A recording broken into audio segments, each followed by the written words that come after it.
Welcome to the Mucked Up My Self-Care podcast. I'm Jill from New York. And I'm Linda from Tasmania. We are two moms from opposite sides of the world who are living, demonstrating, and helping moms across the world build their self-care asset bank. Ready to dive in? Messy, interrupted, imperfect, and most of all mucked up. Let's get going. Good morning, Jill. Good morning. Well, good evening, Linda. Yes, indeed. I've thrown a spanner in the works today and changed our podcast right at the last minute, so this will be a fun one. But it's so relevant. It's very relevant. Right now.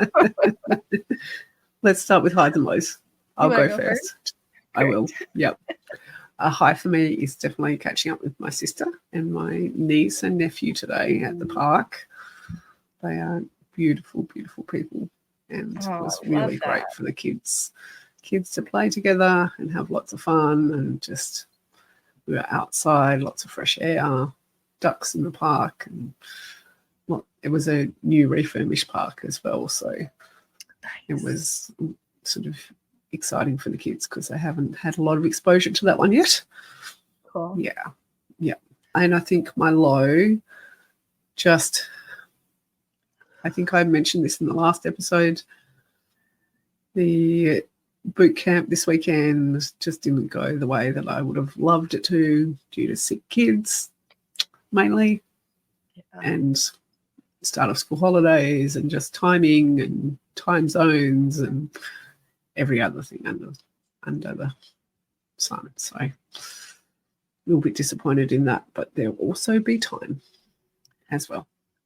There will be. There will be. Yeah. What about for you? Let's see.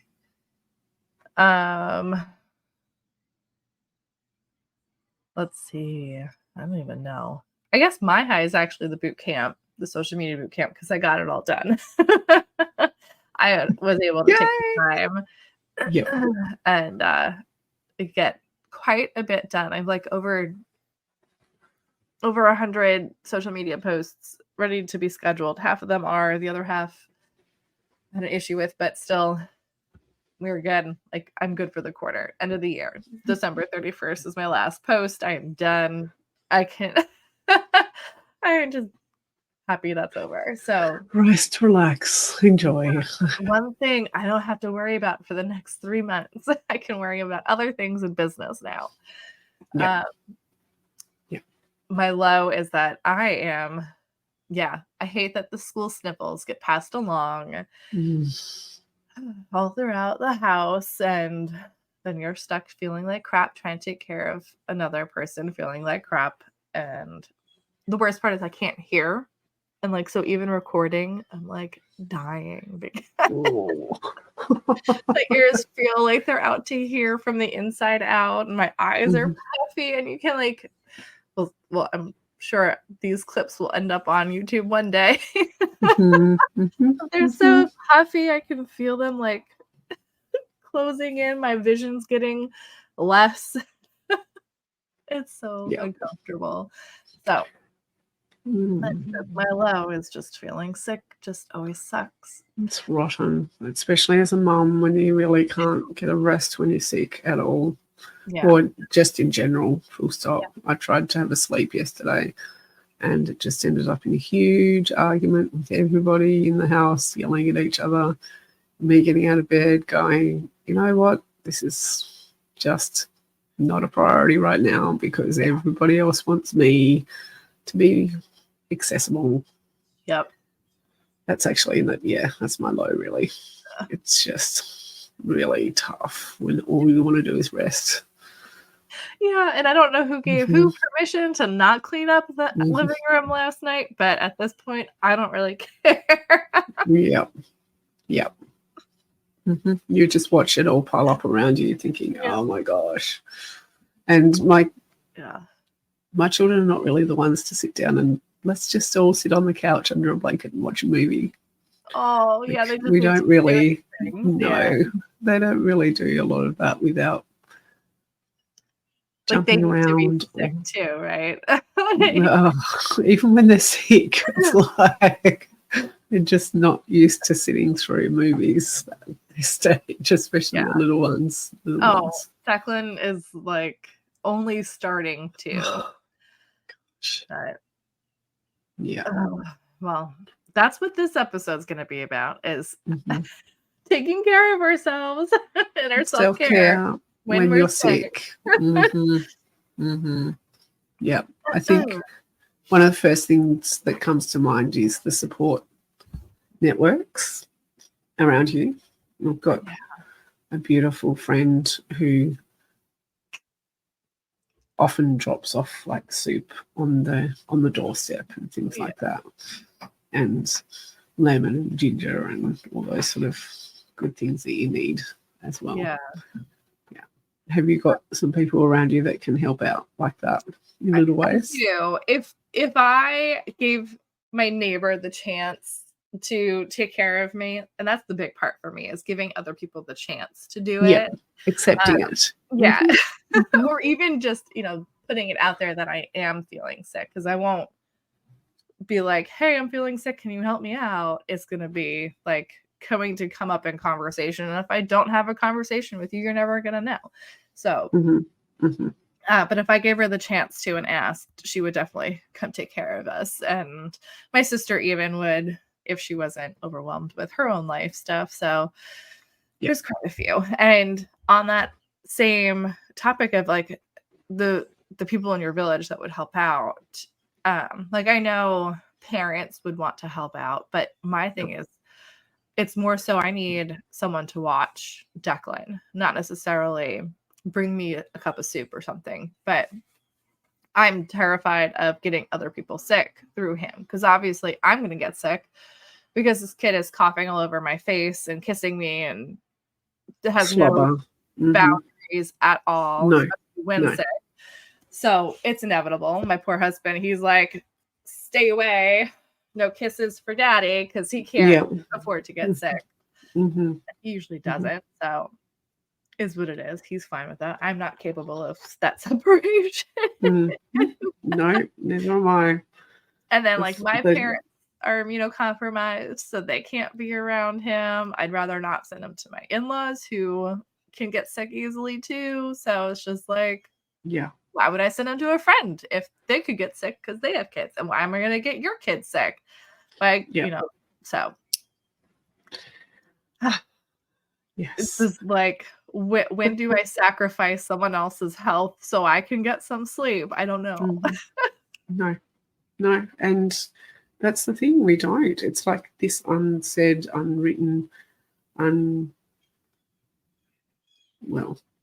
it's an undoing, really, of any chance that we might have to get some self-care sometimes, because we've got this understanding, lots of unwords in there. But it is, and it might not be said out loud, but it's courteous, I think, and respectful. If you're sick, you don't go spreading it around, and if somebody else is sick, they don't bring it to you and spread it around. But then that's also how this has all began, through daycare diseases or school sickness or everything else like that. So it's a revolving door. We want to hang out after school. Your kid has to be having the sniffles too, and then we can go ahead and hang out. Like now we gotta check. Did your kid get sick yet from school? Because I know you need a break. We used to do like chicken pox parties. I don't know if that was a thing for you. One kid got it, everyone's like, okay, we're all going to so-and-so's house, so we all get the contagious disease.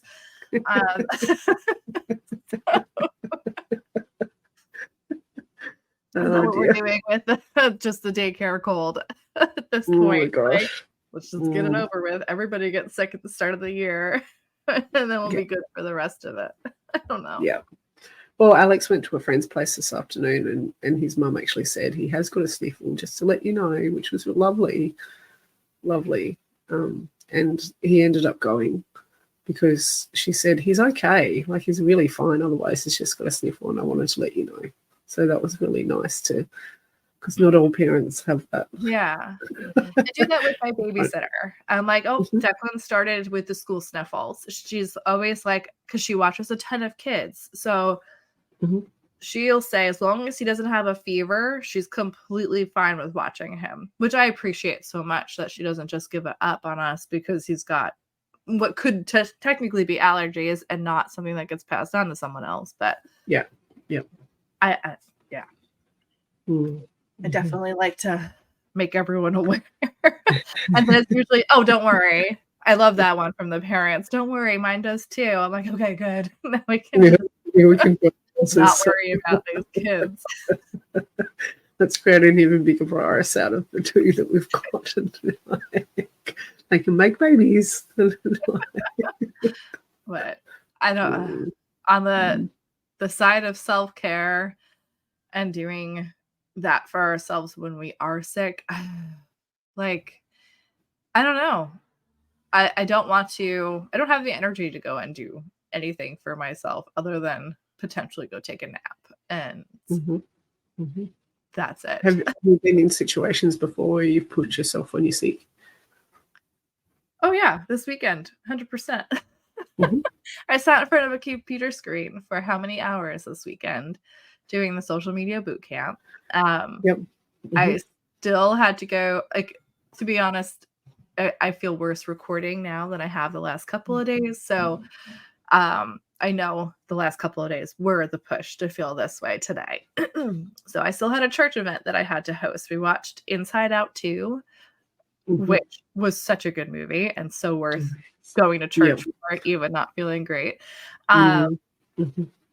And then I had actual church in the morning after that. And then my husband's like, let's go out to eat. I was like, please don't make me go out for a restaurant. My gosh, no, too far.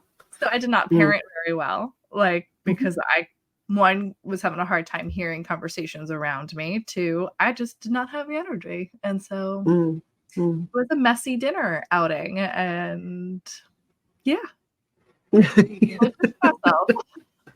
I think my self-care today will be, while Declan is at school, I will be napping for sure. Yeah. I do think, though, sometimes part of the self-care is being able to, I'm just going to leave the dishes tonight. I'm just going to go out for dinner instead of cooking. I'm just going to watch a movie for 2 hours and think about absolutely nothing. Yeah. I'm going to, that I think is a huge part of the self-care, because so often we actually don't do that. We're still doing so much when sick.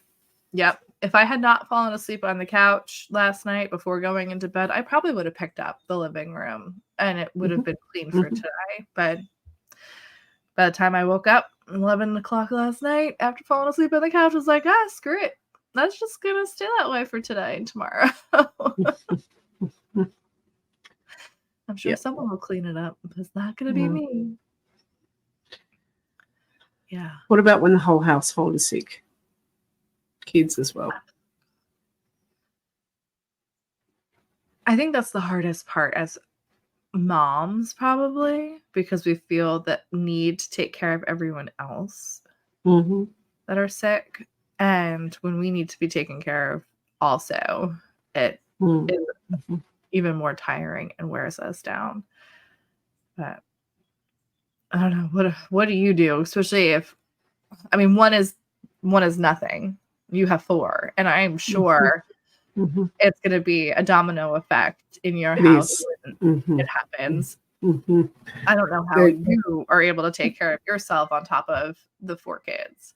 I don't do it very well sometimes, and I think the vomiting is the worst we've had, where it has been a domino.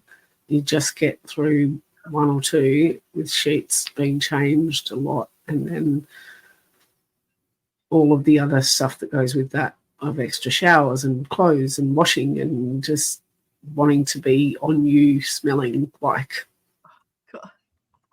smelling bad is the best possible way I can describe it. And then the next one and the next one.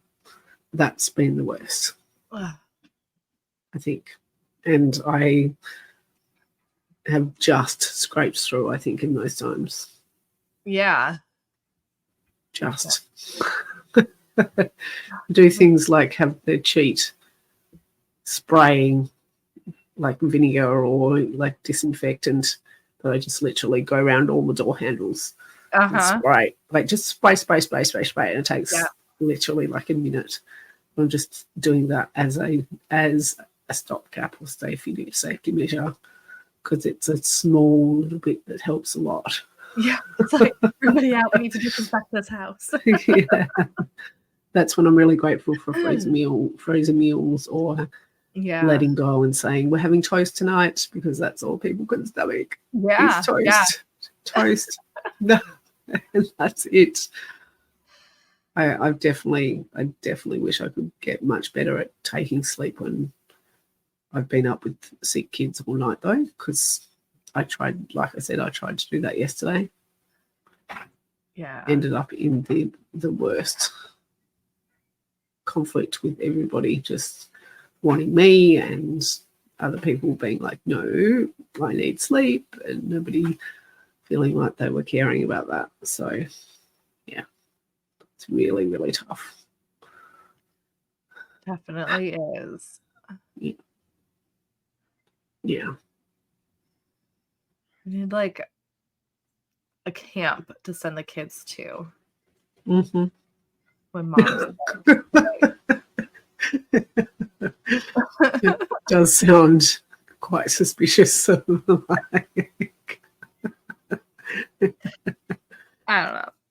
know. Yeah. So I really think that you need to rest. Go and get him sorted. I don't know if he's going to school today.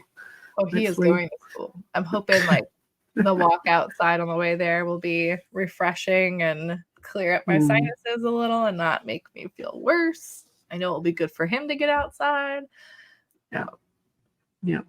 So, yeah. And if you are listening and sick or have been sick, and no doubt will catch some colds, flu, sickness along the way, yes, just know that you're not alone. It's a real thing. It's not easy.